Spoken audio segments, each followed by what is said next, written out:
Skit podcast. Today I'm here with Kit. and I'm Sarah, and this is episode 3. We're talking about A Midsummer Night's Dream. Before we get into questions about the text, I'm going to give a brief synopsis on A Midsummer Night's Dream. So, A Midsummer Night's Dream follows the story of Shakespeare's first performance of A Midsummer Night's Dream for Dream, Morpheus. Only instead of the audience being human, they're actually the fairy court, including Oberon, Titania, Robin Goodfellow, or Puck, and many other minor fairies. At first, the performance goes really well, but over time, strange things start to happen. The real Puck replaces his theatre counterpart, and Titania seems extremely interested in stealing Shakespeare's song Hamnet away to the fairy kingdom. Once the play concludes, Oberon pays the theatre company handsomely. However, in the morning, the players seem to find that their gold has strangely disappeared, along with any remnants of the fairy kingdom. Are you able to tell me about the theme of loss in Midsummer Night's Dream? So, in A Midsummer Night's Dream, readers very much feel a different kind of loss. Morpheus has commissioned Shakespeare for a tale about the fairies and their closely knit adventures with humans. The fairies are leaving the realm of humans, separating themselves from our world, and Morpheus feels their loss. He wants to do something that will have humans remember them, the play. As far as he is concerned, the human world is losing something without the fairy there, and it is much poorer for it. This loss inspires the art of A Midsummer Night's Dream. Are you able to tell me about this quote from Morpheus? Things need not have happened to be true.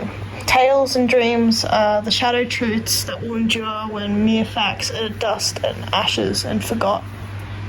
So what Morpheus means when he says this quote is really speaking to the fairy kingdom about how even when they leave Earth, they won't be forgotten.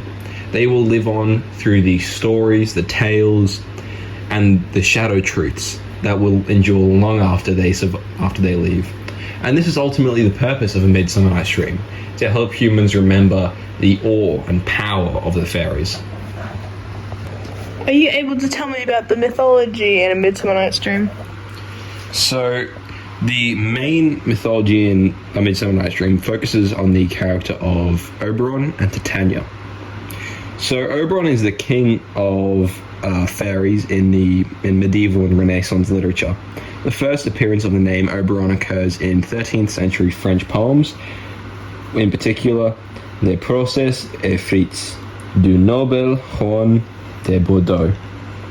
The most famous version of Oberon is as the fairy king from British playwright William Shakespeare in his play A Midsummer Night's Dream.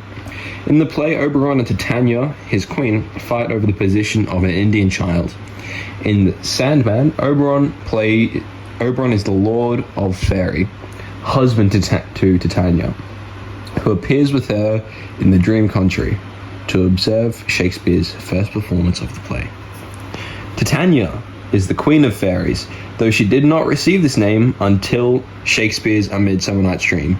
In the play, she and Oberon fight over the possession of the Indian child. In The Sandman, Titania is the Queen of Fairies, wife to Oberon, and she may have had an affair with Morpheus. She appears with Oberon in the dream country to observe Shakespeare's first performance of the play their characters star in.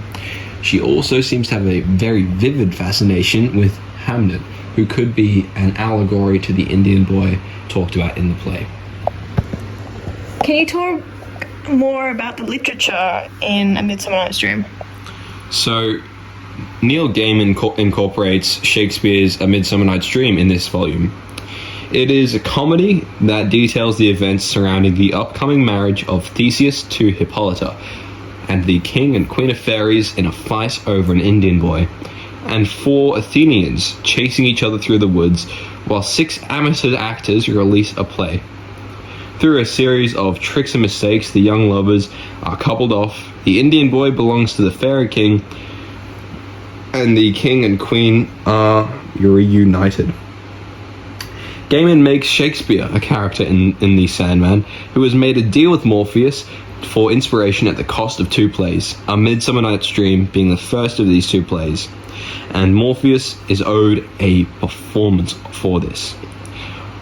For the performance, the very creatures who are talked about in the play arrive, and this performance allows Puck to remain in the human world to cause trouble for Morpheus later in the series. Readers see the power of dreams again in Shakespeare's play. Puck says, "It never happened, yet it is still true. What magic art is this?" Dreams hold a special kind of truth, a visceral understanding that even if they never occurred in the real world, they can still affect. Dreams are symbols designed to help the dreamers understand reality. Things not need to have happened to be true, Morpheus says. Tales and dreams are shadow truths that will endure when mere facts are dust and ashes and forgotten. In some cases, dreams are more likely even stronger than reality, able to outlast it. Dreams stand opposite reality, the other side of a coin, just like death stands opposite life. There is a duality to the universe, both opposed and entwined.